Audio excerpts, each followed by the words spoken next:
ಎಲ್ಲರಿಗೂ ನಮಸ್ಕಾರ. Welcome back to Siddhartha agri solutions YouTube channel. ಇಂದಿನ ಸಂಚಿಕೆಯಲ್ಲಿ ನಾವು ಅಡಿಕೆಯಲ್ಲಿ ಶಂಕು ಹುಳು ಅಥವಾ ಬಸವನ ಹುಳು ಅಂತ ಏನು ಕರಿತೀವಿ, ಇದರ ಬಾಧೆ ಮತ್ತು ನಿರ್ವಹಣಾ ಕ್ರಮಗಳ ಬಗ್ಗೆ ತಿಳ್ಕೊಳ್ಳೋಣ. ಈ ವರ್ಷ ರಾಜ್ಯಾದ್ಯಂತ ವಾಡಿಕೆಗಿಂತ ಜಾಸ್ತಿ ಮಳೆಯಾದ ಹಿನ್ನೆಲೆಯಲ್ಲಿ ನಮ್ಮ ಚಿಕ್ಕಮಗಳೂರು, ಶಿವಮೊಗ್ಗ ಮತ್ತು ದಾವಣಗೆರೆಯ ಕೆಲ ಅಡಿಕೆ ಬೆಳೆಯುವಂಥ ಪ್ರದೇಶಗಳಲ್ಲಿ ಅಡಿಕೆ ಕೊಳೆ ರೋಗ ಬಾಧಿಸಿ ಕಂಗಾಲಾದ ರೈತರಿಗೆ ಬಸವನ ಹುಳು ಇನ್ನಷ್ಟು ಚಿಂತೆ ಹುಟ್ಟುಹಾಕಿದೆ. ಸತತವಾಗಿ ಸುರಿಯುವ ಮಳೆ, ಕಡಿಮೆ ಉಷ್ಣತೆ, ಹೆಚ್ಚು ಆರ್ದ್ರತೆ ಹಾಗೂ ತೇವಾಂಶ ಜಾಸ್ತಿಯಾದಾಗ ಈ ಬಸವನ ಹುಳುಗಳ ಬಾಧೆ ಹೆಚ್ಚಾಗಿ ಕಂಡುಬರುತ್ತೆ. ಈ ಆಫ್ರಿಕನ್ ಶಂಕು ಹುಳ ಸಾಮಾನ್ಯವಾಗಿ ಅಷ್ಟೇನು ಹಾನಿಕಾರಕ ಕೀಟ ಏನಲ್ಲ. ಒಟ್ಟಾರೆಯಾಗಿ ಹೇಳಬೇಕು ಅಂದರೆ ಈ ಹುಳುಗಳ ಬಾಧೆ ಜಾಸ್ತಿಯಾದಾಗ ಇಳುವರಿ ಮೇಲೆ ಪರಿಣಾಮ ಬೀಳುತ್ತೆ, ಹಾಗೆ ಬೆಳವಣಿಗೆ ಕುಂಠಿತಗೊಳ್ಳುತ್ತೆ. ಹಾಗಾಗಿ ಇದರ ಬಾಧೆಯನ್ನು ತಡೆಯಲು ಎಲ್ಲ ರೈತರು ಮುನ್ನೆಚ್ಚರಿಕೆ ಕ್ರಮಗಳನ್ನು ತೆಗೆದುಕೊಳ್ಳೋದು ಬಹುಮುಖ್ಯವಾದ ಅಂಶ. ಈ ಹುಳುಗಳು ಅಡಿಕೆ ಎಲೆ ಭಾಗಗಳು, ಅಡಿಕೆ ಕಾಂಡ ಮತ್ತು ಅಡಿಕೆ ಇಂಗಾಲಗಳನ್ನು ಕಚ್ಚೋದ್ರಿಂದ ಆ ಜಾಗಗಳಲ್ಲಿ ಸೆಕೆಂಡರಿ ಇನ್ಫೆಕ್ಷನ್ ಆಗೋದ್ರಿಂದ ಮತ್ತೊಂದು ರೋಗ ಬಾಧೆಗೆ ಅಡಿಕೆ ಬೆಳೆ ತುತ್ತಾಗುತ್ತೆ. ಮೇಲ್ನೋಟಕ್ಕೆ ಸೌಮ್ಯವಾಗಿ ಕಾಣುವ ಈ ಶಂಕು ಹುಳುಗಳು ಸ್ವಾಭಾವಿಕವಾಗಿ ಆಕ್ರಮಣಕಾರಿ ಗುಣಗಳನ್ನು ಹೊಂದಿರ್ತವೆ.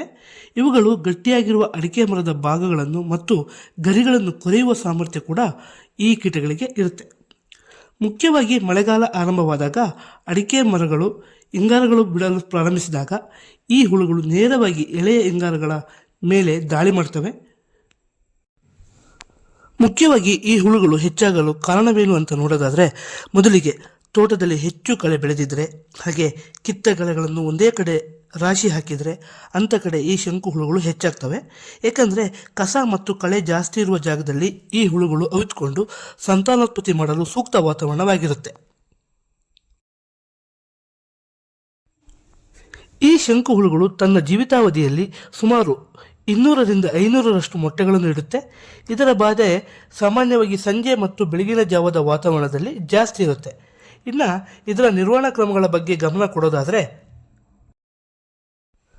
ಮೊದಲಿಗೆ ಈ ಹುಳುಗಳ ಬೆಳವಣಿಗೆಗೆ ಅನುಕೂಲಕರವಾದ ವಾತಾವರಣವನ್ನು ಒದಗಿಸದೇ ಇರೋದು, ಅಂದರೆ ತೋಟದಲ್ಲಿ ಕಳೆಗಳು ಬರದಂತೆ ಎಚ್ಚರ ವಹಿಸೋದು, ಕಿತ್ತ ಕಳೆಗಳನ್ನು ಒಂದೇ ಕಡೆ ರಾಶಿ ಹಾಕದೆ ಹರಡೋದು, ತೋಟಗಳಲ್ಲಿ ಅಲ್ಲಲ್ಲಿ ನೆನೆಸಿದ ಗೋಣಿಚೀಲಗಳನ್ನು ಹರಡಿ ಅದರ ಆಶ್ರಯ ಪಡೆಯಲು ಬರುವ ಹುಳುಗಳನ್ನು ಸಂಗ್ರಹಿಸಿ ನಾಶಪಡಿಸೋದು.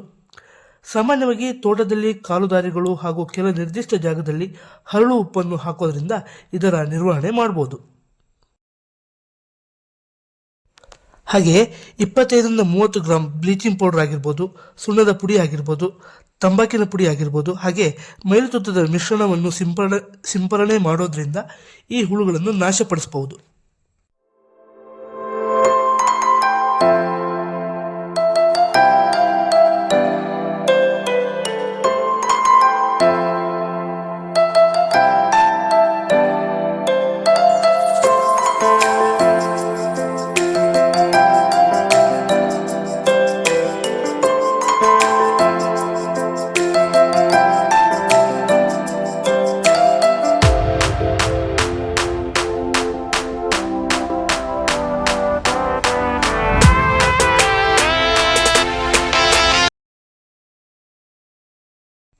ಇನ್ನು ಬಹುಮುಖ್ಯವಾದ ನಿರ್ವಹಣಾ ಕ್ರಮ ಅಂದರೆ ಅದು ಪಾಯ್ಸನ್ ಬೈಟ್.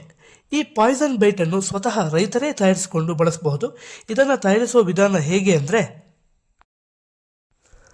10 kg ಅಕ್ಕಿ ಅಥವಾ ಗೋಧಿ ತೋಡಿಗೆ 3ರಿಂದ 5 kg ಬೆಲ್ಲ ಹಾಕಿ ಸುಮಾರು 5ರಿಂದ 6 ಲೀಟರ್ ನೀರು ಹಾಕಿ ಚೆನ್ನಾಗಿ ಮಿಕ್ಸ್ ಮಾಡಿ ಸುಮಾರು 36 ಗಂಟೆಗಳ ಕಾಲ ನೆನೆಸಿ, ನಂತರ ಮಾರುಕಟ್ಟೆಯಲ್ಲಿ ಸಿಗುವಂಥ ಕೀಟನಾಶಕ ಮಿಥೋಮಿಲ್ 250 ಗ್ರಾಂನಷ್ಟು ಮಿಶ್ರಣ ಮಾಡಿ, ನಂತರ ಸಂಜೆ ಹೊತ್ತು ತೋಟದ ಸುತ್ತ ಕಾಲುದಾರಿಗಳಲ್ಲಿ ಕಪ್ಪುಗಳಲ್ಲಿ ಹಾಕುವುದರ ಮೂಲಕ ಈ ಹುಳುಗಳ ಬಾಧೆಯನ್ನು ನಿಯಂತ್ರಿಸಬಹುದು.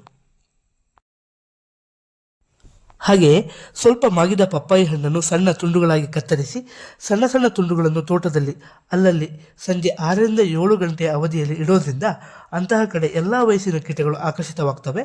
ನಂತರ ಈ ಹುಳುಗಳನ್ನು ಸಂಗ್ರಹಿಸಿ ನಾಶಪಡಿಸಬಹುದು. ಮತ್ತು ಮಾರುಕಟ್ಟೆಯಲ್ಲಿ ಲಭ್ಯವಿರುವ ಮೆಟಹಾಲ್ಡಿಹೈಡ್ ಎಂಬ ಕೀಟನಾಶಕದ ಹರಳುಗಳನ್ನು ತೋಟಗಳಲ್ಲಿ ಅಲ್ಲಲ್ಲಿ ಉದುರಿಸುವುದರಿಂದ ಈ ಕೀಟನಾಶಕಗಳಿಗೆ ಈ ಹುಳುಗಳು ಆಕರ್ಷಣೆಗೊಂಡು ತಲೆಭಾಗವನ್ನು ಹೊರಚಾಚಿ ಲೋಳೆ ಸರಿಸಿ ಸಾವನ್ನಪ್ಪುತ್ತವೆ. ಆದರೆ ಈ ಕೀಟನಾಶಕವನ್ನು ಬಳಸುವ ಮುನ್ನ ಮುಖ್ಯವಾಗಿ ಅನುಸರಿಸಬೇಕಾಗಿರುವ ಮುನ್ನೆಚ್ಚರಿಕೆ ಕ್ರಮ ಏನಪ್ಪಾ ಅಂದರೆ ಇದನ್ನು ಬಳಸುವಂಥ ಜಾಗದಲ್ಲಿ ಸಾಕು ಪ್ರಾಣಿಗಳು ಓಡಾಡದೇ ಇರೋ ಹಾಗೆ ಅಥವಾ ತಿನ್ನೋದಾಗಲಿ ಮಾಡದಿರುವಂತೆ ನೋಡ್ಕೊಳ್ಬೇಕು. ಹೀಗೆ ಸಮಗ್ರ ಕೀಟ ನಿರ್ವಹಣೆ ಮಾಡೋದ್ರಿಂದ ಈ ಶಂಕು ಹುಳುವಿನ ಬಾಧೆಯನ್ನು ತಡೆಗಟ್ಟಬಹುದು ಅಂತ ಹೇಳ್ತಾ ಇವತ್ತಿನ ಸಂಚಿಕೆಯನ್ನು ಮುಗಿಸ್ತಾ ಇದ್ದೀನಿ. ಈ ಮಾಹಿತಿ ನಿಮಗೆಲ್ಲರಿಗೂ ಉಪಯುಕ್ತವಾಗಿದೆ ಅಂತ ಭಾವಿಸ್ತಾ ಈ ಕೂಡಲೇ ನಮ್ಮ ಸಿದ್ಧಾರ್ಥ ಅಗ್ರಿ ಸೊಲ್ಯೂಷನ್ಸ್ ಯೂಟ್ಯೂಬ್ ಚಾನಲ್ಗೆ ಸಬ್ಸ್ಕ್ರೈಬ್ ಆಗಿ ಕೃಷಿಗೆ ಸಂಬಂಧಿತ ಹೆಚ್ಚಿನ ಮಾಹಿತಿಯನ್ನು ಪಡ್ಕೊಳ್ಳಿ. ಇನ್ನೊಂದು ಮುಖ್ಯವಾದ ಮಾಹಿತಿಯೊಂದಿಗೆ ಮತ್ತೆ ಸಿಗೋಣ. ಧನ್ಯವಾದಗಳು. ನಿಮ್ಮ ಸಂತೋಷ್ ನಿಲ್ಗುಳಿ.